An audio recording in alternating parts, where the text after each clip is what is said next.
and we all sometimes just jump into being very matter of fact and business as usual. And I'm trying really hard to curate more human spaces on here. So I would love to just start by at least putting, if you're willing, putting your voice into the space and just saying what your name is or what you prefer to be called. However you'd prefer to introduce or represent yourself, whatever you want to share. And then I'd love to hear a community or communities to which you belong, because we'll be talking a lot about community today. So anybody who would like to share. I also don't like calling on people. That feels very non-human. I can start. Hi, I'm Duck. I make things. Some of them sound, some of them visual, and my community, I guess, is the DIY community in Dallas, Fort Worth, and Denton. Awesome. Thank you, Duck.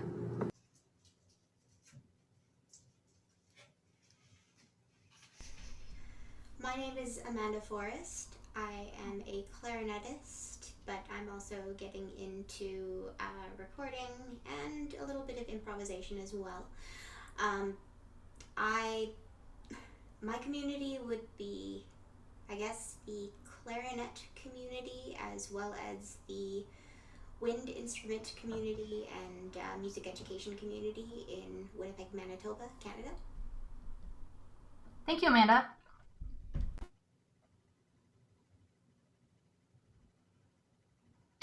Hi, my name is Ahmed. I use he, him, his pronouns, and I'm a director. I'm a theater director by trade, but I am figuring that out these days. And the communities that I identify with unapologetically: the Arab community and the queer community, and the intersection of those two communities. Yeah. Thank you, Ahmed.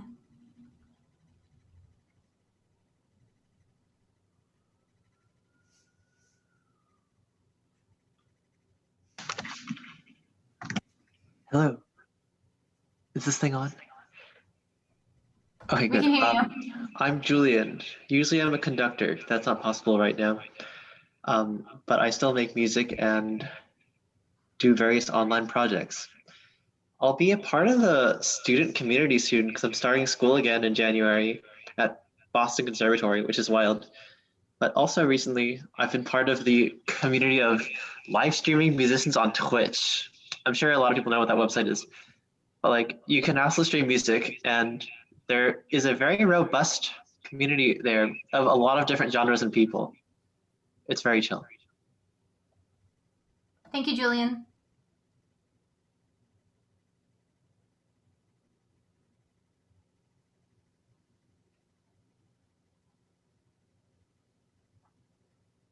My name is Lucy. I play clarinet mostly, and I feel like one of the communities that's most important to me right now is related to my school, which I have now graduated from, but Brooklyn College and the people I know from there. Thank you, Lucy.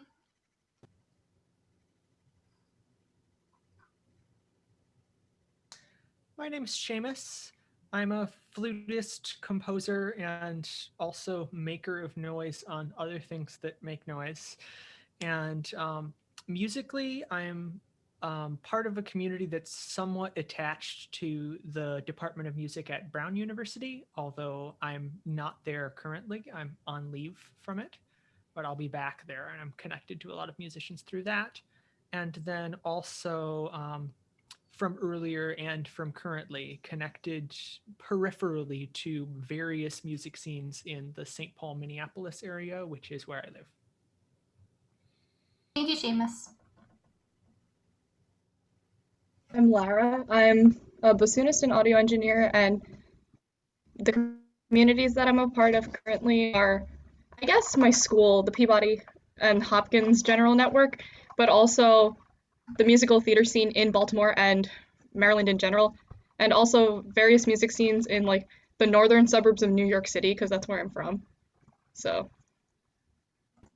Thank you, Lara.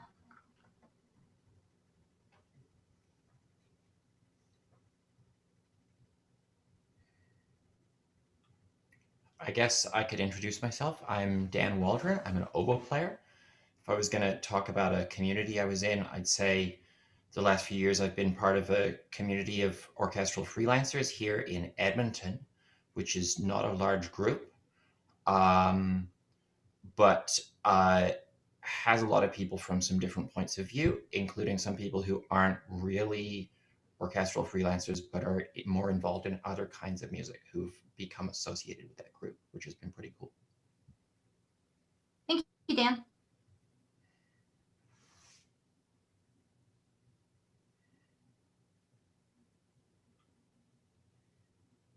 And I will introduce myself, and then if anybody didn't get to who wanted to put their voice into the space, and you certainly don't have to, you're welcome to after I do, because part of breaking down these hierarchies means that I'm just another member of this community like y'all, right now. So my name is Zoe, and I use she, her pronouns. I am a white queer woman based in Pittsburgh, Pennsylvania, which is occupied Osage and Shawnee land. And I feel really strongly about putting that up front because I consider myself a member of the Pittsburgh community. And part of being a member of that community is acknowledging a lot of the violent history of that becoming a community to begin with. I play the flute and the piano, and I'm a music educator. I consider myself a cultural worker and a storyteller. We'll talk about what that means a little bit more today. I'm also a yogi, a gardener, a reader, a lover of animals, and a very passionate taker of naps. And those are all just as important to me as my making of music. So like to put those out there. I belong, of course, like I mentioned, to the Pittsburgh community, and more specifically, the Pittsburgh music and Pittsburgh new music communities. I also belong to the communities of the schools at which I teach, Westminster College, Chatham University, and the Winchester Thurston K-12 school. And I'm also an online student at the University of Kentucky in their music entrepreneurship and arts administration programs. So I consider myself a member of that community as well. I am a part of a wonderful cohort here studying anti-racist Raja Yoga. And so I consider myself a part of that community as well.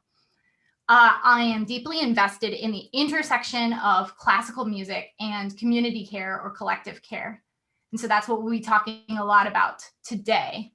I'm committed to working to decolonize the paradigms of classical music by returning our energy to our communities and returning our focus to our communities. I believe that our industries become very egocentric, and I want to go back to the collective. And that's what we'll be talking about when we mention cultural workers today and what that means. So I want to just first establish, does anybody, actually I said I would hold space for this. Did anybody want to put their voice into the room and introduce themselves that didn't get to yet? Sorry, I was being shy. I'm Stacy. I use she and her pronouns. Yeah, and I'm a pianist and composer. I have trouble with the community thing because I'm in these communities, but I don't feel like I belong to them. So I'll list them. I'm in Denver. I'm part of the new music community here. And also very ingrained in the piano teacher community. So thank you. Thank you, Stacy. And then Alexa says they're testing the fire alarms in her building, but she did put a introduction into the chat. So I just want to hold space for that for a moment as well. And then I want to begin by just creating a shared understanding of what I mean when I reference community today and again on Friday. For me, there's two different sort of camps of communities. And of course, these overlap and interplay with one another. But for the most part, we can get some deeper understanding by thinking of communities of shared choice and communities of shared identity. And so communities of choice would be things like geography, occupation, mission, activity. And that would include things like the neighborhood that you live in, or just the building that you live in. the city, town, state that you live in, a business or organization within which you operate or work, a volunteer group, a hobby, right? There's a lot of communities built up around hobbies, perhaps a church or other faith or spirituality based community, fan groups, right? Sports we see in Pittsburgh, especially. I see a lot of communities building up around sports fans, or fan groups of literature, fan groups of certain types of music. The military, classrooms. Classrooms are a type of community built on proximity. There's intentional virtual spaces that we'll talk about. There's support groups that create community. Fandoms is a good, better word for it. Thank you, Amanda. And she also put video games into this space. A lot of fandoms that build up, and communities that build up around video games. And then communities of shared identity, which may be based on circumstance, maybe based on a subculture. And these are often in response to or created as a counterweight to a majority form of oppression.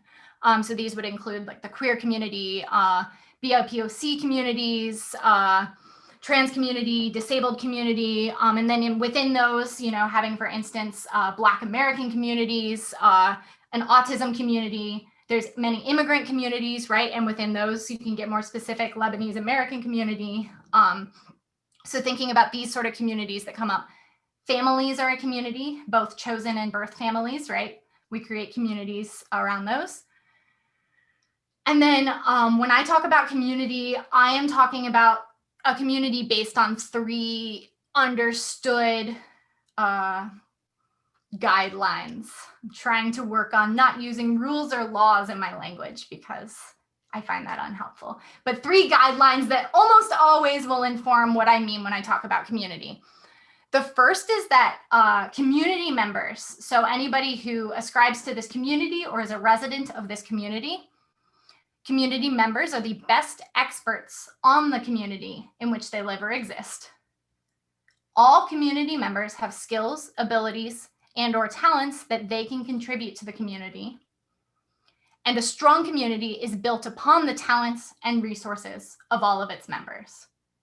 So when I talk about community, I'm carrying forward those 3 beliefs. And I think a lot of the mishaps that we see with community, especially in the music industry and the classical music industry, to which I can speak with the most experience, we see 1 or more of these guidelines being ignored or flouted. We'll talk more about that. So I mentioned the term cultural worker a few times, and I want to talk about why I prefer to think of all of us as cultural workers as opposed to creatives. So I want to ask y'all first, what do you think are maybe some of the distinctions between calling someone a cultural worker versus calling someone a creative, or what might be missed or misascribed by calling us creatives? Does anybody have any ideas or thoughts on that?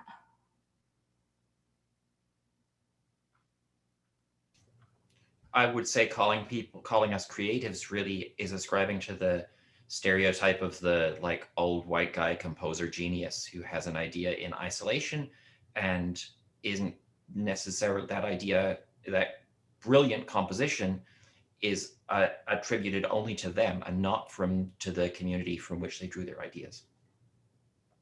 Great, thank you. Also, Go for it. Thanks. No, go for it, Lucy. Cool. It's important to describe it as work and not just creative. Can sound a bit like you do it for fun. I mean, it is fun, but like you're just doing it because, and not to actually be employed and provide a service that people need and earn money. Thank you. To add on to that, I think a cultural worker, to me, the hugest difference is this idea that maybe a creative makes work in a vacuum, that their work doesn't really have context in the larger political, socioeconomic landscape that we currently live in. Whereas a cultural worker, anything that is, I hate the word produced, but I guess produced by the cultural worker, I does work, and as such has impact in the world that we live in, and to own that impact, the impact of that work, and ensure that, you know, art doesn't really happen in a vacuum necessarily. It doesn't just, you know, it doesn't necessarily lose it has a meaning to the people and the communities that engage with it, and to honor that impact in a meaningful way, I think is super important. And for me, that's where I draw a little bit of the difference between the two. Thank you. Yeah, the three of you all together put that together really nicely and synthesized this. For me, the difference between these comes down to accountability and who and what you're accountable to in your creative process. Calling someone a creative to me implies some inherent talent, some nature-given, God-given, right, talent, that we're somehow imbued with creativity, that this is our calling, and that it sets us apart from non-creatives, right? It implies this duality. I also think it's important to note that when we refer to a specific subset of people who spend their time doing a certain activity as creatives, when we imply that other people are not, that is a tool of patriarchal capitalism, because all industries should have creativity, right? Everybody in tech industry should be thinking creatively. People in law should be thinking creatively. People in all industries should be allowed to think of themselves as creatives. And when we stunt that creativity and we hold people back from that creativity, that's a form of white patriarchal capitalism. So I've never felt really comfortable with that. And this was brought up as well, is creativity a form of labor just in and of itself? Do we want it to be? That seems like a dangerous question to have to ask, that calling people creatives puts into the space. So I want to share a really great quote from Devin Springer, who is an Atlanta-based artist, who wrote this fantastic Medium article. And I'm going to have sent on to you a list of resources after today that I've used to read more about this. And this article is there. And this quote says, "Cultural worker has a moral positioning embedded into it, as well as an inherent accountability. It proposes that your labor as an artist is accountable to the idea of culture. And if we as organizers and anti-racists and socialists and communists and revolutionaries are committed to upholding a revolutionary culture, then our labor as cultural workers is accountable to the notion of working to uphold that revolutionary culture." And I found that just really important to remember, that my work as a cultural worker is in the service of liberation. And I never want to lose sight of that. I never want to get pulled into the idea of, as many of you said, creating art in some kind of vacuum. So another resource that will be on that resource sheet that I'll have sent to you all is this great Canadian organization called Cultural Workers Organize. And you can find it at culturalworkersorganize.org. And it's this massive research project exploring the hypothesis that flex workers in the arts are protagonists, they say, quote, protagonists of a recomposition of labor politics. And they do just a really lovely job of exploring these things through the arts. There's a lot of really great research on there. There's a lot of great data. There's a lot of great blog posts, and there's some great examples of artists doing this. And we'll talk about some of those examples on Friday as well. One more quote from an African-American author, Toni Cade Bambara, quote, "As a cultural worker who belongs to an oppressed people, my job is to make the revolution irresistible." And my final quote is from Jurassic Park. "Your scientists were so preoccupied with whether or not they could, that they didn't stop to think if they should." And for me, I think that that's where a lot of people in the arts and music industry are as well, we're very preoccupied with what we can do, and we often lose what we should do in the conversation. And so really that's what I'm here to think about with you all this week, is thinking about, as you're creating these projects together, what sort of ethical, moral implications and responsibilities do you have? How can you bring your identity and fully synthesize that into the art that you're thinking about creating, both here at Z Festival and beyond? I also just want to add a little footnote here that we run into some inherent conflicts and tensions to hold space for when we talk about community. One of those being that even the act of naming and putting borders around a community and thinking that we can define it by even naming it is in many ways a colonizing behavior, right? To think that we can name that. And of course, it's more complicated than that, because you have within systems microsystems, and then you have systems operating with systems to create mesosystems. And so when we think about identity, we think about intersectionality, right? And we know that even just saying, this is what we see, right? First wave feminism is a great historical example of that. If we try to hold in our hand and say, this is what it means to be a woman, and this is what the feminism movement should fight for, there's inherent harm caused by that, by not acknowledging the complexities and the fact that clean borders can't be drawn around these communities. And so although we will be naming communities today because it will be helpful for what we're thinking about, also recognizing the inherent tension in trying to name those, I think, is really important. So why do we think about these things as artists? I want to put this question into the space and hear some thoughts from you. Can an artist be neutral? Or can art ever be neutral? Julian said probably not in the chat.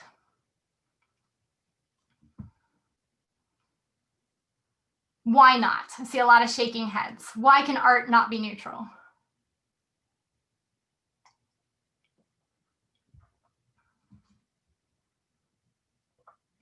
Julian, Well, for me, neutrality sorry. is the side of the oppressor.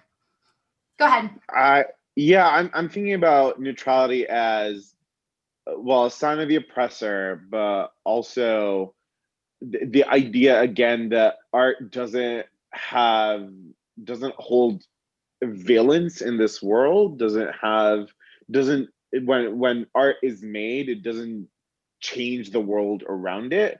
And to me, that sort of is losing. I feel like art can, regardless of whatever you make, it makes meaning, and in such a way that it makes meaning, then it can't really be this like neutral object. And I don't want to say because, but it, to me, to say that art is neutral is to sort of objectify it in that way. And there's something that fundamentally holds tension with my own beliefs when it comes to art, when I say that art is neutral. I don't know if that made sense, but absolutely. And we can resist all of us are imbued with the pressure to synthesize everything into a clean thesis tied with a bow. And this one conversation, I'm giving you permission to speak up and say, on the one hand this, and on the other hand this totally opposite thing. And is it okay if both are true? Yes, it is okay. That is part of this difficult conversation. So there's a couple good things coming up in the chat as well. Defining something as neutral inherently evokes a stance, and a lot of agreeing with that. Any deliberate attempt at being neutral will be judged as otherwise by someone out there. So here we're drawing an important distinction between the intent and the impact of art. It may have been intended as neutral when it was created, but it may not be received as neutral by everyone who's receiving and consuming this art, right? Cultural meaning can never be neutral, maybe. The idea of neutrality seems false on principle. Neutral art is part of the patriarchy. And these are all, you're all right, you're all on it, yes. And for me, when I have to convince, a little more, Sartre may have been wrong about a lot of things, but I think he got right that every action embodies a decision about what the world should be, and there's no such thing as no choice. Neutral doesn't exist. And I agree with all of this. When I have to convince people who, are less buying into this than all of you are, I come back to the idea of gatekeeping. And the fact that all artists and all cultural workers are inherently gatekeepers of something in some way for somebody, right? And that gatekeeping can certainly never be neutral. And so what kind of gatekeeper do we want to be? We want to be accountable gatekeepers. So we want to be responsible for our own power and our own disempowerment and our own empowerment, right? So I would love to hear from a few of you thoughts about what sort of powers do you have, or in what ways are you a gatekeeper within the arts and cultural worker industries that you belong to and that you operate in? In what ways are you a gatekeeper? In what ways do you control the dissemination of information to and from? So I'll start with an example. I teach a lot. I teach a lot of classes. I teach a lot of lessons. And so that's inherently gatekeeping. In my flute studios at the universities, I'm deciding which parts of the canon my students study and which parts they don't. I'm even deciding what they think is the canon when they graduate from music school. I'm influencing what they think is good playing and what they think is bad playing. And I have to be aware of my own biases and how I've come to my understanding of those things and how I'm passing that forward. So that's one big way in which I'm a gatekeeper.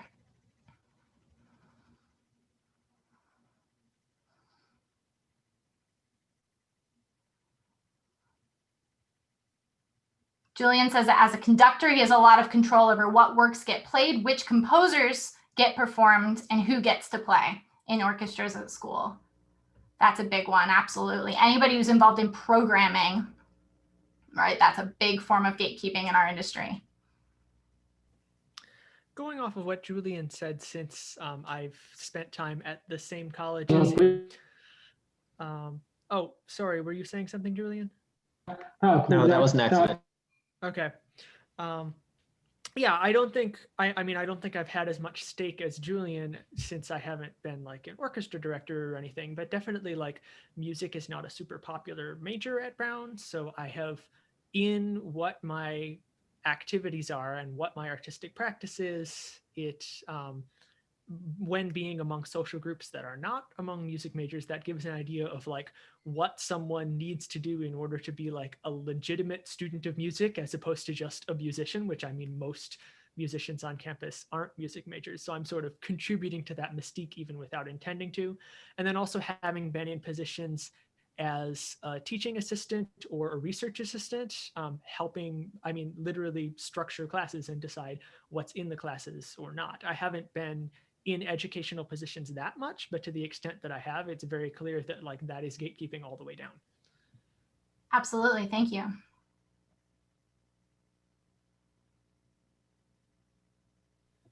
Like everything planning for Z-Fest is like clearly that, deciding who to bring in as guests specifically. So absolutely. Yeah, thank you. Does anybody here think that they're not a gatekeeper, or maybe you believe that you probably are, but you're not sure how you are yet?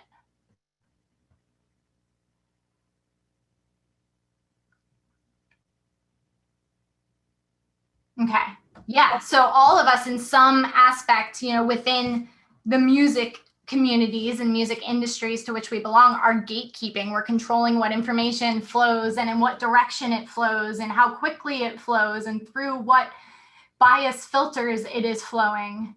So that, for me, the conversation stops about whether I can be neutral or not, just based on the fact that I am a gatekeeper of many gates in my life.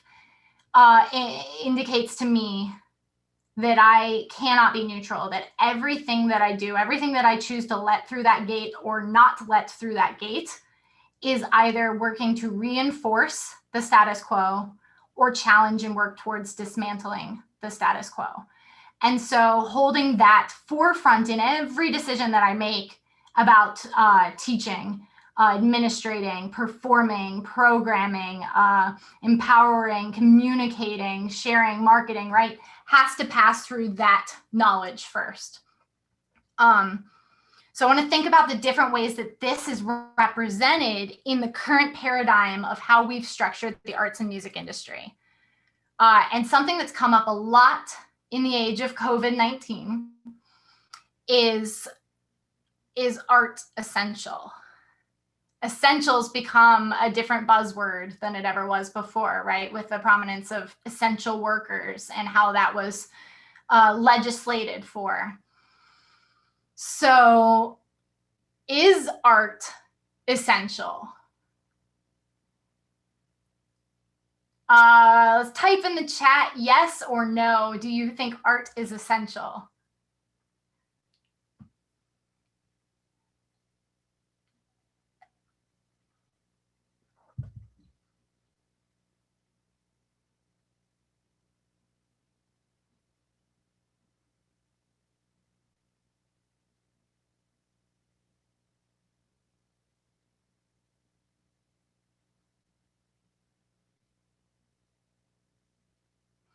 Awesome. I love it. I was so hoping there would be yeses and nos.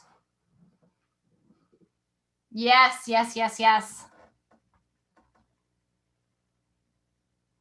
Great. Yeah, so many good things coming into the chat. Yeses and nos. Yes and no, which is what my answer would probably look like. On the hierarchy of needs, art is going to be further down than basic survival. To survive as an organism, perhaps not, but to thrive without question. Maybe arts as a profession isn't essential. I would be bored without it. A hierarchy of needs is coming up. Absolutely. Right. So yes and no is definitely the answer here. And we can hold both of those. And my personal answer to this, my own understanding that helps me to sleep at night is that I don't believe that right now in the community that I live in, looking around at the people, that art is essential, but I sure want to live in the world where art is essential. And I'm fighting to be a part of the world where art is essential. That's where I feel right now in my understanding. And I'm going to keep making art in pursuit of that world where art is the most essential thing. Because right now we live in a world where we are pursuing survival, but I want to fight for the world where we can pursue joy, where survival is not something we have to fight for, and that joy is the thing that we are going after. And that, for me, is what the cultural workers should be working towards. We should be fighting for that world where art is absolutely essential. And so I mentioned sort of this shift from thinking about the egocentric paradigm towards the community or the collective paradigm. And if you were at my talk this summer, you heard a lot about how this egocentrism manifests in arts entrepreneurship, especially, and how we are taught to market and capitalize ourselves as artists, right? We have this idea of brands and followers and likes and hustles, and conversion and human capital and human resources and all of these incredibly dehumanizing terms that we throw around every day to talk about turning ourselves into a commodity as artists. And we have all of these horribly divisive and dehumanizing borders that come up in classical music. And so let's take a moment and just like be on the same page with those. So I also want to just remind, I am based in America, and all of my professional work has been done in the US. And so I'm most familiar with how these paradigms are reflected here, but I'm aware that we have people from different communities and different countries in the group. So just putting my bias out there because I have them. How do we see the border of white supremacy, racism, and particularly anti-Black racism reflected in classical music? What are some of the ways that we see this manifest?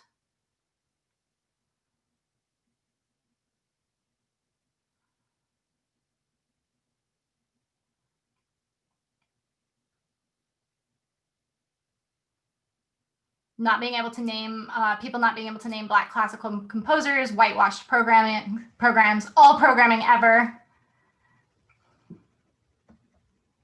Good. Yeah, there's lots of like wonderful thoughts going into the chat. I'm sorry that I haven't held space for everything here.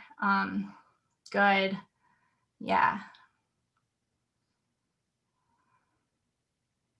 Good. Textbooks, national styles of oboe reeds. I didn't even know that. The classical, non-classical boundary. Yes. Yeah, absolutely. It could fill many books, and we're just, establishing a couple of the examples, right? Right. There's so many. You're absolutely right. We could talk about this every day this week and not even have, gotten below the surface. What about how is colonialism represent? How does colonialism manifest itself in music, classical music?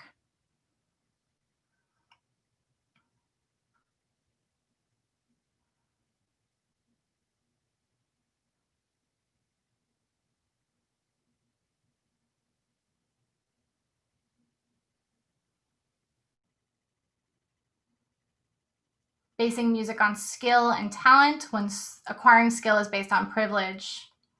Yeah.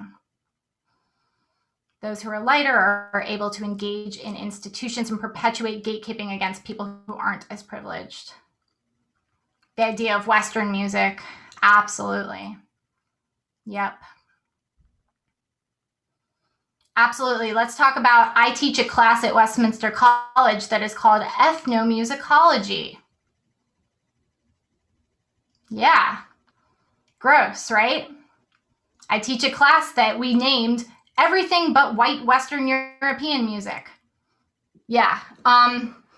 It's a problem. We have, even just the prioritization of the orchestra as we understand an orchestra to be as the quintessential ensemble of this genre of music is problematic, right?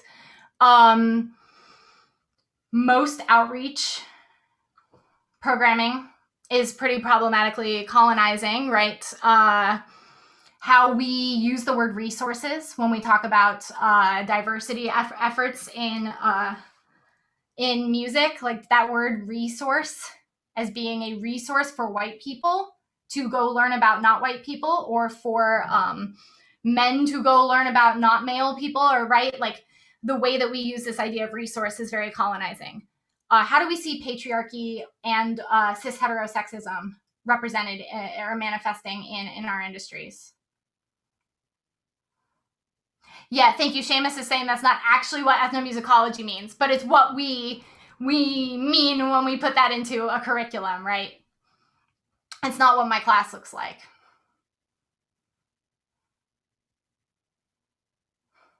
Good. Board of directors. Just pick one. Yeah, absolutely. I don't know if we have a lot of... Can I bring something in? Yes, please. I thought I would just say this out loud rather than typing. Yeah. It. So many people are typing right now. When marginalized composers and musicians are brought into spaces, expecting that they can only make work that is about their own marginalization. Yes. Absolutely. Thank you. Yes.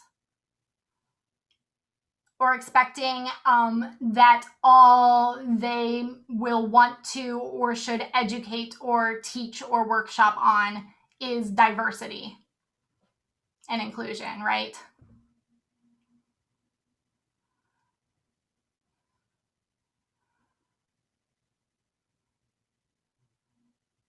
I had a concert with a conductor who was a woman last year. I played approximately 80 concerts last year.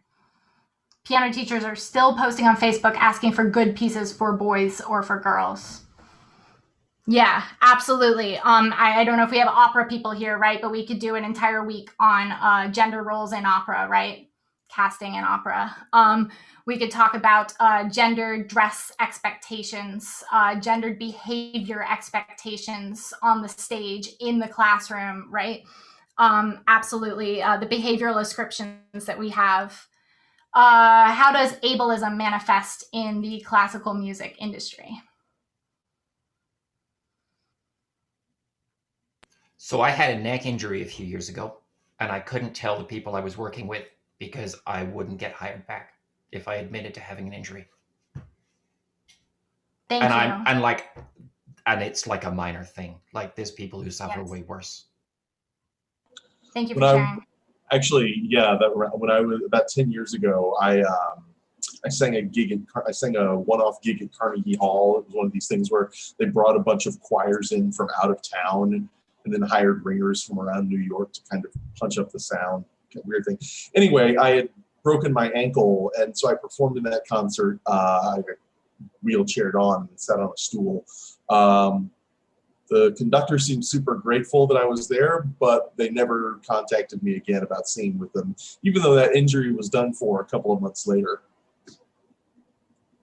Thank you. Thank you for sharing. Seamus brought in a paraphrase of the wonderful Alex Temple saying the idea that classical musicians are not supposed to have bodies. Absolutely. Very few adaptable instruments, requirements to spend hours a day in an unnatural position, emphasis on visual uniformity. Absolutely. Did y'all know that there is absolutely no technical reason that the flute is still transverse? They have all the technology to have it out in front of you, like what would be much more ergonomically sound. And the entire reason, the instruments that are actually made to be this way, because we see them as not serious professional instruments, right? They're not made at nearly the same quality of transverse flutes. So you could never get, a professional flute unless you had incredible economic means to have that custom made for you. Yeah, there is no reason that we should be like this for 6 hours a day. No reason. So we see that in so many ways, just complete lack of disability representation. Even just the length and the behavioral expectations for concert goers means that even our expectations on consumers of music, not just the producers of music, is incredibly ableist in terms of just being able to sit through a 2-hour concert without needing to use the restroom, without needing to get up and move, right? So thinking about that. And I'm going to fly sort of quickly through these last couple of things. Thank you. Yes. How often we're required to travel. Absolutely. Good. You can't leave an opera because you need to listen to it seriously. Absolutely. And I always think of, these instances of, I can't forget the name of the violinist, it's not important, who stopped a concert famously last year to tell someone off for taking a photo or for recording on their cell phone in the middle of the concert. Just the amount of classism and patriarchy and white supremacy that went into that action. And classism is the next one I just wanted to hold space for a moment, how cost prohibitive it is to create or consume music. The prescriptive behavior expectations that we have, that you're meant to just know not to clap between movements, that you're meant to know not to make sounds or rustle, the amount of, acculturation that's required just to behave the way that we prescribe. Capitalism and mercantilism playing a role, how we treat accessibility, diversity, and equity as a means to a marketing end. So how often we see identity used as a marketing tactic, right? Year of the Woman. Come hear this concert of women composers. Come hear a concert of composers from the African diaspora. And we market it that way, and we make sure that it's going to be financially lucrative. Of course, that plays into colonization as well. How we perform our wokeness, we see the valuing of donors and donors of a specific taste over everything else in our industry, right? So we could spend all of our time on this. Yes, there's never a concert that's like, our theme is European composers. I've started making some mock-ups of orchestra advertisements where I change the titles to things like music of European white men and things, but leave everything else the same. It's been fun for myself. Maybe one day I'll post those. So we see a lot of ways that these boundaries, these borders come in, that we are egocentric. We're blind to privilege in a lot of ways, right? We continue more than outside of classical music. The classical music community very much is invested in the myth of meritocracy. We're very invested in the myth of genius. We're very, and this came into the space as well, invested in dehumanizing and disembodying the humans that are a part of the work that we create. There's a complete lack of transparency in this work. We talk about DEI, we talk about, right, diversity, equity, inclusion, not saying let's be anti-racist and work to dismantle white supremacy, right? We don't name the things that we're talking about. We've generally decided as a Western modern world that colorblindness is bad, but we're not ready to talk about how maybe blind auditions is similarly problematic. We are lacking intentionality in the name of tradition. We do a lot of things because that's the way it's done. We're lacking accountability in that patriarchy tells us that we should not admit to being wrong or making mistakes. And we're lacking sustainability as a result of all of this. I always say when I have these conversations that it's important to recognize that these systems are all self-sustaining. So capitalism, for instance, in order to divest from capitalism, you have to have a certain amount of privilege under capitalism. And so I always find it important when we're having these conversations to acknowledge that there is no shame in surviving under capitalism. There's no shame in surviving within these systems. Now, of course, we're doing all of our community building and community involvement online these days, which brings in an added dimension. These algorithms only work to further all of the dichotomous linear thinking that is created by these systems, right? We are rewarded for not saying yes and no, but committing all the way to yes or committing all the way to no and doing it in as few characters as possible and ideally with clap emojis between every word, right? That is what we are rewarded for, and that's what goes viral. That's what we then get, our little chemical boost of reward from. And so that's where our conversations are headed. To me, collective care is one antidote to all of this, of moving from the ego to the collective. It's certainly not a full answer. It's one antidote. I think of collective care as being transgressive in a society that systematically seeks to separate us from our own humanity. I think of collective care as liberating in a society that works to pigeonhole and brand us. And I think of collective care as empowering in a society that works to co-opt self and collective care and sell it back to us in the name of capitalism. So this idea of deciding what our community is and how we fit into it is incredibly liberatory and empowering if we do it right. So I'm going to be urging you this week to think of your art as a form of creative disruption or creative resistance.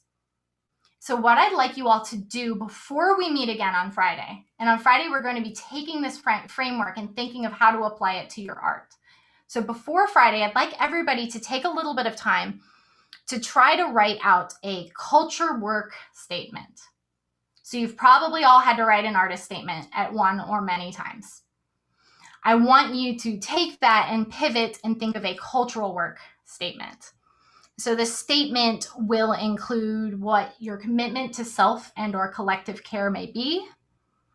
It should include an acknowledgement of your intersectional identities and how that will play into your art. How those identities relate to any relevant systems of oppression, as well as the community or communities within which you may be operating and what your role is within those. For instance, when I teach yoga, yoga is an East Asian spiritual practice, right? That I, as a white Westerner, am teaching. I would never, South Asian, thank you. I would never teach yoga without putting my identity out front. because I can only teach yoga as a white Western woman. I can't teach yoga any other way and through any other lens or from any other experience. So that's how I'm going to start every single yoga class that I teach. Not as a way to center myself, but as a way to acknowledge the biases and the perspectives from which I'm teaching. As an artist, I'm working hard to do the same. I'm working hard to come in with my biases and with my experiences up front. And I want you all to start thinking about that as well. Because you can only create art from the experiences that you have and from the positioning that you have. You can only create art intentionally if you're naming what your goals are for your community or what you see as your place in your community. So I want you to think, in a couple of sentences, what this culture work statement might look like before Friday. If I were going to write mine, it would start a lot like how I introduced myself today. Would, name my identities. It would name where I'm located. And because Pittsburgh is really essential to the art that I create, I consider Pittsburgh a really important part of my identity now. I would name, that it is Osage and Shawnee land. I would mention the intersection of classical music and collective care, because that's really where I'm invested in a lot of my thinking and my creating. I would mention my commitment to reinvesting energy from the ego into the community. I might mention a community or several to which I belong and at which I'm focused on creating change. I might mention that I'm working to imagine and lay the groundwork for a future in which I see art as more essential. I might say that, that's my mission in creating this. And I might start to think about which stories I have a right to tell. So on Friday, I'll talk a little bit about one of my projects, the Syrinx Project, which is a multidisciplinary commissioning series of mine, solo flute works with choreography and original poetry and language that tells the stories of Greek mythological figures through lenses of contemporary feminism and considers how things have really not changed all too much. I have a right to some of that story, and I ran into problems, and I continue to run into problems with that where I'm up against stories that maybe are not my right to tell. Maybe I have to be very considerate in how I tell them. I have to really consider if I'm causing harm. And I'll talk really frankly and vulnerably with all of you about which parts I feel I've been successful with in that process and which parts, I come up against questions and I come up against these tensions that we're all discovering, So we'll talk a little bit about that. And really just thinking about the framework through which you're going to be approaching all of your art. So that's what I'm looking forward to seeing from you all on Friday. So everything we've talked about today, beyond being, really imperative framework for us all to have as we move forward, we're going to start to think how this actually functions when we're creating a collaborative piece of art. This is a community, for instance, Z Festival. And it made me smile. It made me giggle that didn't come up in anybody's communities at the beginning, because when we're in it, we take it for granted, right? We're just there. It's just the air we're breathing in that moment. But this is absolutely an intentional community, an intentional place that's been created by all of you, and in which you all have responsibilities and roles. And so on Friday, we'll be thinking about this as a community more, and how you might describe the culture of this community and how you might be more intentional about your role in this community. And how is that going to play in to the collaboration that you're going to create? You'll be thinking about the people that you're paired with when you have your groups on Friday, and how you can work together based on this culture work statement that you're going to make to create some kind of shared commitment or shared vision for the art that you're going to be creating together. What are the components of that community going to be? Both the macro community of Z Festival, if you will, and the micro community of your collaborative groups. the last note that I'll say about virtual communities, because things get very complicated and convoluted when we bring virtual spaces into it, which of course most of our spaces are at this current period. And almost all framework that I found in research names virtual community as a type of community. And I want to push back against that and say that we used to consider geography the most important defining factor of a community, right? We used to consider proximity as the most important facet of a community. But that gets rid of all identity-based communities, all shared experience-based communities. It undermines so many types of communities that have become more and more relevant in the modern era. And so I want to posit that when we let go of communities being defined by proximity, then virtual spheres also become not a type of community, but instead one tool for facilitating any kind of community. So a great example of this, for instance, is Nextdoor. If anybody knows the social media platform Nextdoor, that's meant to take people who have geographic proximity and use a virtual space to facilitate that community. So, right, everybody who lives in my neighborhood of Avalon is all in the same Nextdoor community. And so when people's cats get out, we go on Nextdoor and we let everybody know. Or, you know, when somebody's political sign got stolen and they want to argue about it, they go on Nextdoor to do that. Like, and it's a good example that even though this is obviously a geographic proximity community here in my neighborhood, we're still using virtual spaces to facilitate the intentionality of that community. So we'll keep thinking about this on Friday. It's 3:00 now, but did anybody have any questions or thoughts they wanted to just put into the space at this point? I have a question about the cultural worker statement. And maybe it's not a correctly placed one, but I'll just ask it anyway. Is it meant to be more of a something that I want to do with regards to myself as a human being functioning in this world? Or is it meant to be oriented more towards the community in which I function? Or is it doing both?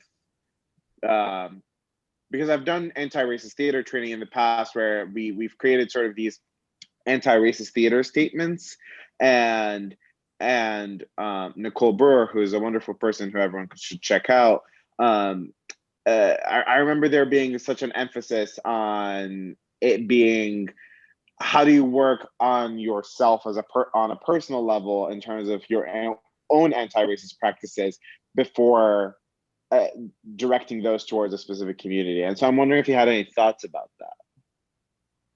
Yes. Yes, it should be all of those things. Great. I appreciate the distinction. I would say to consider approaching this one more in a community-oriented than a self-oriented way, for the purposes of letting this spur a collaboration in this particular instance, but also resisting the need for those to be two entirely separate approaches and statements, right? holding space for, I'm sure that there will be parts of both showing up in there. You know, in the process of putting conversations like this together, find myself up against so many of the things that I'm confronting in my research, right? Even as I'm coming here to talk about dismantling a lot of the hierarchies that we see in classrooms, for instance, I find myself wanting to, well, should I have a really clear handout for them? Should I have a formula for the cultural work statement? Should I tell them exactly what needs to be in there? Should I have a rubric? Will they be unsure what should be in there and what shouldn't, right? And that's me grappling with my own internalized white patriarchy, right?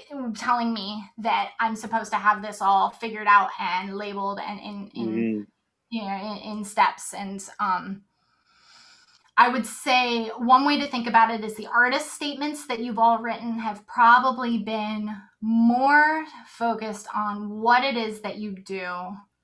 And this should be more focused on why and how you do it. Yeah. Thank you. Thank you. Any other thoughts or questions? I guess I'm kind of unclear on, so it should be more about why and how we do things, but should there still be a certain amount of discussion of what it is we do, or how should that be incorporated into it, I guess, is what I'm asking. I am resisting my urge to give you clarity in my answer. I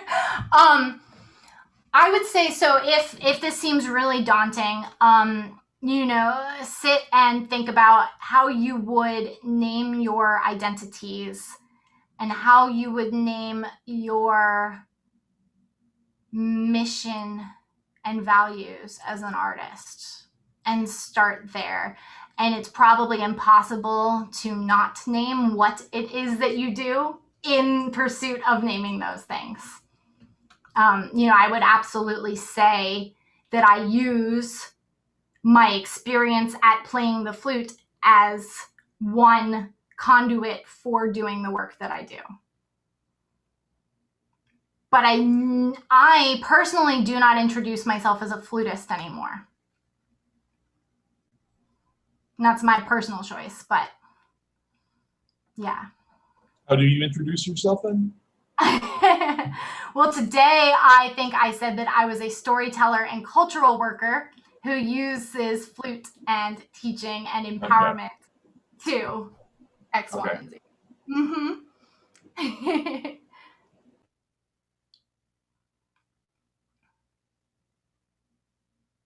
Well, thank you all so much. So on Friday, we'll come together, having put a little more thought into how you would state your role as a cultural worker. We'll start as a group. We'll look at some examples, both mine and other people's, of how this manifests in collaboration and in art creation. And then I think I'm going to have you break up into the groups that you'll have been assigned to, and we'll work within groups a little bit. So thank you all very much for your time today. Thanks, Zoe. And then just, yeah, if people want to stick around, we can do some talking to each other about stuff whenever. And I will take this off of the YouTube for that, because otherwise it will be like me on a screen waiting for people to come back from breakout rooms.